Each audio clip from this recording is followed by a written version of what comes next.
Power point से JPG बनाना बहुत ही आसान है। सबसे पहले मैंने अपने पावर पॉइंट को ओपन कर लिया है। इस फाइल में दो ही स्लाइड्स हैं। मैं पहली वाली स्लाइड्स का जेपीजी बनाऊंगा।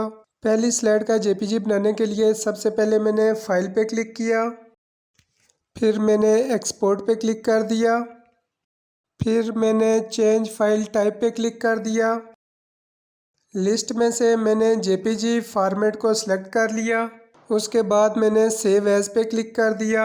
मैंने अपनी फाइल को डेस्कटॉप पे सेव करना है तो मैंने डेस्कटॉप का पाथ सेलेक्ट करके सेव के बटन पे क्लिक कर दिया।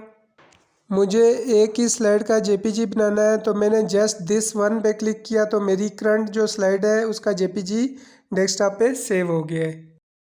ये देख लें, मेरी पावर पॉइंट फाइल का जेपीजी अब कामयाबी से बन चुका है, बन जाएगा। वीडियो डिटेल से देखने के लिए आप अपनी YouTube की सर्च बार में मेरे YouTube चैनल रफ़ाकत अली ऑफिशियल को सर्च करके ओपन करें। इस चैनल पे मैंने बहुत सारी वीडियोस डिटेल के साथ अपलोड की हुई हैं। आप इन तमाम वीडियोस को देख सकते हैं।